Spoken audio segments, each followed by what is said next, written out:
ఢిల్లీలో కేంద్ర మంత్రి కిషన్ రెడ్డి మాట్లాడుతున్నారు. లైవ్ చూద్దాం. కేంద్ర ప్రభుత్వము రాష్ట్రాలకు నిధులు ఇస్తే వాటన్నిటిని కూడా దారి మళ్లిస్తున్న విషయం ప్రజలకు అందరికీ తెలుసు. తెలంగాణలో ఎస్సీ ఎస్టీ విద్యార్థుల కోసం వాళ్ళ స్కాలర్షిప్స్ కోసం నిధులు ఇస్తే వాటిని దారి మళ్లించారు. గ్రామ పంచాయతీల అభివృద్ధి కోసం నిధులు ఇస్తే వాటిని దారి మళ్లించారు. గ్రామ పంచాయతీలో ఇంటర్నల్ రోడ్స్ కోసము 14th ఫైనాన్స్ కమిషన్ ఆదేశాలతో నిధులు ఇస్తే ఆ డబ్బులను దారి మళ్లించారు.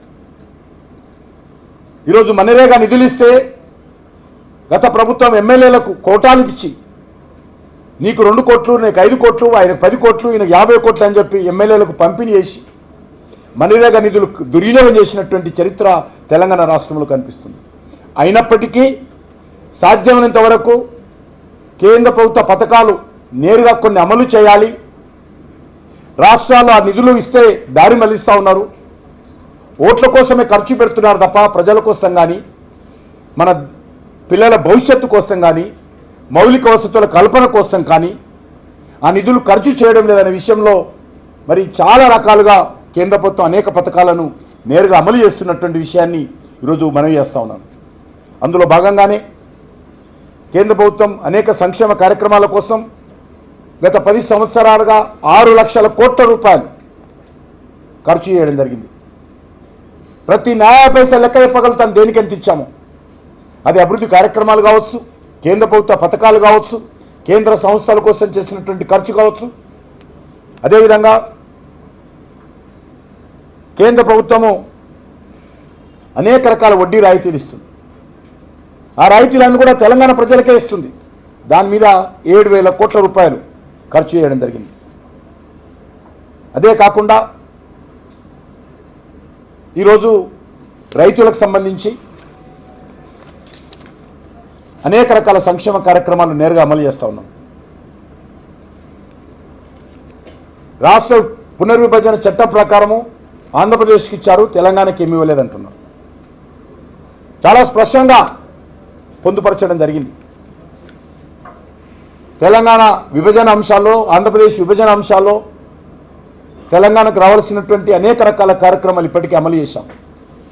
అది రామగుండంలో విద్యుత్ ఉత్పత్తి కేంద్రాలు కావచ్చు, వరంగల్లో రైల్ మ్యానుఫ్యాక్చరింగ్ యూనిట్ అక్కడ మరి కేంద్ర ప్రభుత్వము దానికి సంబంధించి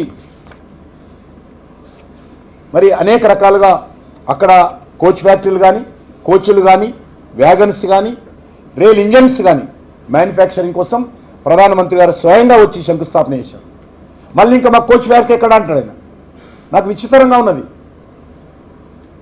రైల్వే కోచ్ ఫ్యాక్టరీ, రైల్వేలో వ్యాగన్స్ ఫ్యాక్టరీ, రైల్వేకి సంబంధించినటువంటి ఇంజన్స్ ఫ్యాక్టరీ కాజిపేటకు వచ్చి ముఖ్యమంత్రి గారు మన ప్రధానమంత్రి గారు శంకుస్థాపన చేస్తే కనీసం ముఖ్యమంత్రి రాలేదు. ఈరోజు 3,000 మందికి ఉద్యోగాలు వస్తాయి. మరి ఇంకా కోచ్ ఫ్యాక్టరీ ఎక్కడంటే ఎవరికి చెప్పాలో అర్థం కాదు. ఈరోజు ట్రైబల్ యూనివర్సిటీ గురించి మాట్లాడుతూ ఉన్నారు. ట్రైబల్ యూనివర్సిటీ మంజూరు అయిపోయింది, నిధులు ఇచ్చాము. ఇంకా ట్రైబల్ యూనివర్సిటీకి రావాల్సినటువంటి 150 ఎకరాలు ఆ ప్రభుత్వం ఇవ్వలేదు, ఈ ప్రభుత్వం ఇవ్వలేదు. అయినప్పటికీ కూడా టెంపరరీ క్యాంపస్ ఓపెన్ చేసి కేసీఆర్ మంత్రివర్గంలో ఉన్నటువంటి మంత్రులతో కలిసి నేను స్వయంగా టెంపరరీ క్యాంపస్ను మరి ప్రారంభించడం జరిగింది, స్వయంగా ములుగులో వెళ్ళి. ఇంకా ట్రైబల్ యూనివర్సిటీ ఎక్కడ అంటాడు. నిధులు 900 కోట్ల రూపాయలు మంజూరు చేశాం. ఈరోజు అంతేకాదు, జిఎస్టీ నష్టపరిహారం కింద సుమారు 7,000 కోట్లు ఇవ్వడం జరిగింది. విభజన చట్టంలో అందించినటువంటి స్పెషల్ ప్యాకేజీ 2,250 కోట్లు. అదేవిధంగా జాతీయ రహదారుల నిర్మాణం కోసం 1,10,000 కోట్లు.